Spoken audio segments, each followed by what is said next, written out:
Go another route. Go for it. Like, how did you become, you had, what, 200 shows in the last, I've had 400. 400 in the last how many years? 20. How did that happen? I don't know. You don't know? When I was very young, Right. I was like everybody else. I was about 21 or 22 Right. years old. I was in graduate school. My professor said, "You know what, Diego? You're going to make it big." Yeah. Yeah. Were you in art school, or? Yeah, I have my undergraduate degree from UC Berkeley. Okay. I have I have a master's in graphics and education from the University of Wisconsin in Madison. Okay. I have an MFA in fine art from the University of Wisconsin in Madison. And believe it or not, I have a CPL in civil law from USF. So sort of a lot of school. But when I was very, very young, it was very evident. I would just literally take my artwork over to a big curator, throw my work on the floor. Wow. They would give me a show right then and there. And literally to the point when I was 21 and 22 years old, and literally the number one, it was the head critic for the New York Times, would come over to my house to have coffee with my mom. And you don't He was a know. nice man, John Caldwell. He died very young. And you don't. Why? I don't know why. I don't know. You don't have an answer. They liked the stuff. I was But funny. do you think they liked it aesthetically, or do you think they received something They emotionally, mentally? It must have communicated with them. But to be really honest, whether or not they liked it aesthetically or whether or not they liked the artwork isn't a concern of mine. I don't care. Yeah. Okay. You put yourself out there. Yeah, it's very easy.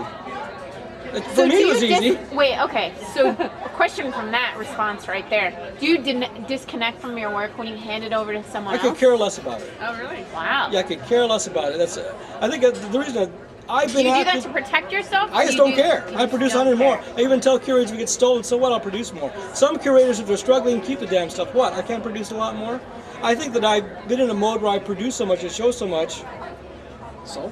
So, do you feel like you're a channel and you're like emitting emotions and It could be. concepts on that, and just like I've heard various people say that. right? I don't know whether it's true or not. So you don't really feel like you don't sense something larger than yourself when you're creating. Sometimes I do. Uh-huh. Sometimes I feel deeply angry. Well, Yes, For example, recently I painted George Bush's face in a toilet. Yeah. Right. So That was Palin? fun. Are you Maybe gonna do some work about I that? maybe come up with something more inventive with Miss Palin. She actually has to do something a little more destructive besides just sound silly. Right. Right. If she does something destructive, she'll get the other toilet Okay. treatment. 2 toilets. 2 toilets. Maybe a urinal or something. I mean, I wasn't going to do it. It was so tacky, but I couldn't help it. Yeah. I wanted to do the man's portrait, and I really have problems with the current president, and I couldn't think of just any other place to put his face other than just a plain old toilet. Do you plan your work? Absolutely. It's like, this is going to sound nuts. Okay. It just comes in a flash. Oh. The entire Mine- completed yeah. piece. No, mine Why? does the same. It's so nuts. I don't know why. My father would ask me that. He goes, how did you come up with that? It was like, I was walking along the street one day and do with my daughter, holding hands. I'm gonna pick up my daughter, look up, and bam!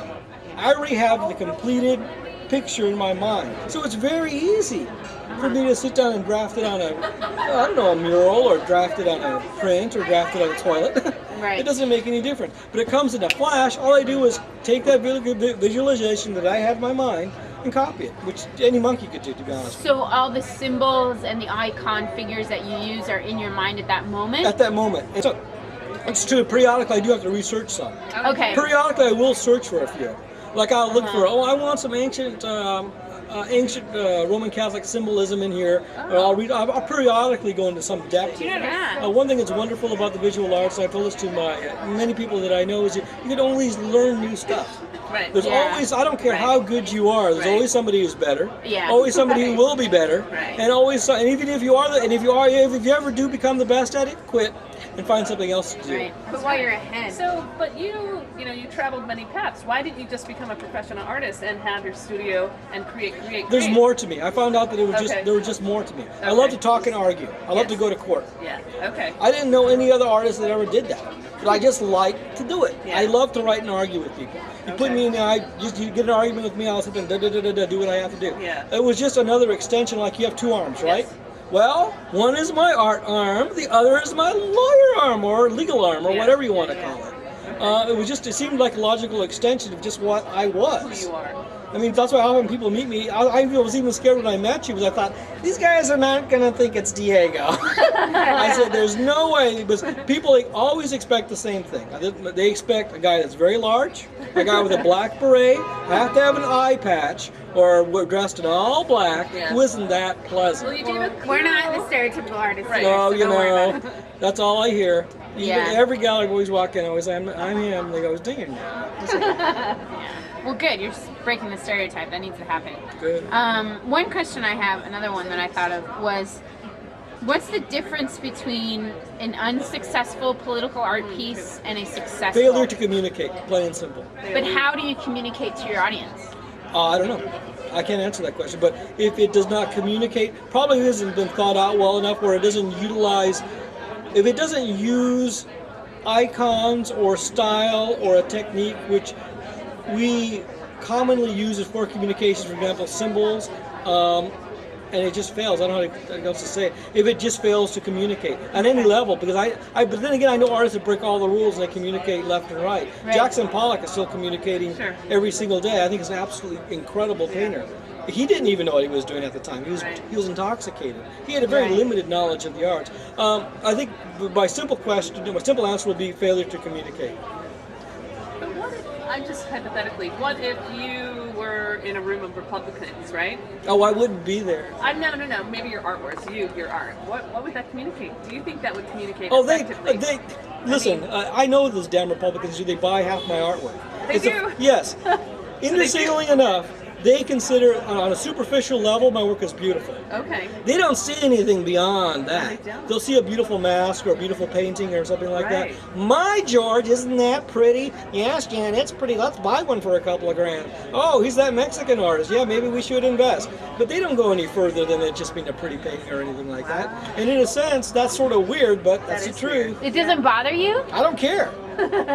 So I could care less. So you're painting for yourself then? You don't care if anybody ever What- receives a message from your work? Well, in a sense, why do I care? I have a stable enough profession where I can afford not to care too. A lot of artists don't have that option.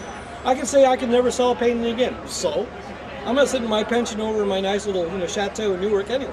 I don't rely on it that much financially, and for some reason, I don't know why, people like to see it. They just do.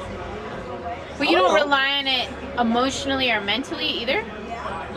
To some extent, I like. Well, what do you mean emotion? I don't understand. I mean, like, I have an idea. I just haven't. I mean, maybe it's like my misconception about political artists, but I feel like most political artists have a goal to shift the status quo. You're not going to do it by producing political artwork, that's for sure. How are you You're gonna not do going to it? do it. You're going to do it by your actions. A pretty painting or a Guernica or anything else isn't going to change any minds in 2008. Videos are. The modern media is. Radio is. That is. So like this interview. This is going to change So it. this is the art. Believe me, during the 50s, Picasso was the last, probably the absolute last, or maybe probably Katie Kolowitz as well. They were the last of the artists who could actually influence the way people thought. Right. Right. And that was it. After the modern media came in with TVs and movies and all that, believe me, I'm competing with what right now? Right. The Rolling Stones? Believe me, the Rolling Stones got it. They're going to win.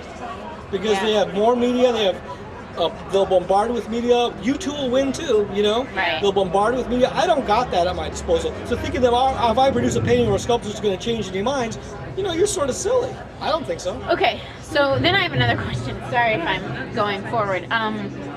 Because one of my goals as an artist is to get more non-artists involved in the art world. Because the Good. frustration I have is that it's a whole bunch of artists. Yeah. And I think that's pointless. That is as you were absolutely saying. pointless. So how, as an artist, as a table of artists, can we do that? How can we get more non-artists involved in the art world? You make materials accessible to them.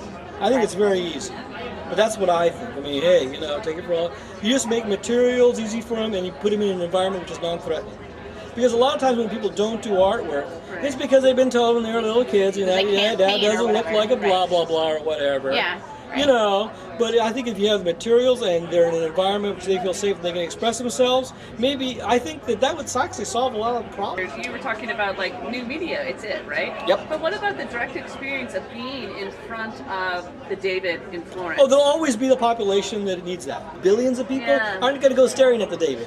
They're going to be bombarded by U2 and the Rolling Stones. But I mean, personally as an artist, I feel it's important for us, because I guess I travel the world to sacred sites, to have that direct experience. Sure. Of actually being in that space and time. Sure. Beyond, this is not space and time. This is, what is it? It's virtual reality, right? Yeah. That's the media. I think as an artist, as a human, we need to. Yeah, there's going to be a population which needs that, which is why I have 400 shows in 25 years. Right. Well, great. Then I can make some extra cash doing that, and all the rest. I mean, that's good. I'm glad it's not going away. Right. But to be honest with you, in terms of you're dealing with political art and commentary and all that, you can't compete with the Rolling Stones and U2. Okay. Or rock stars or movie stars or anything like that. Forget it. Hang it up. Yeah. Cool. Yeah, thank you so Thank much. you so much. Awesome. You got our card? Thank you so much. Oh, no worries. It was nice to meet you. And hope Here, you wait. come to the show. Yeah. Pass it on. If you can drive all the way from Newark, you should come to our show. Thank you. Thank you, Diego.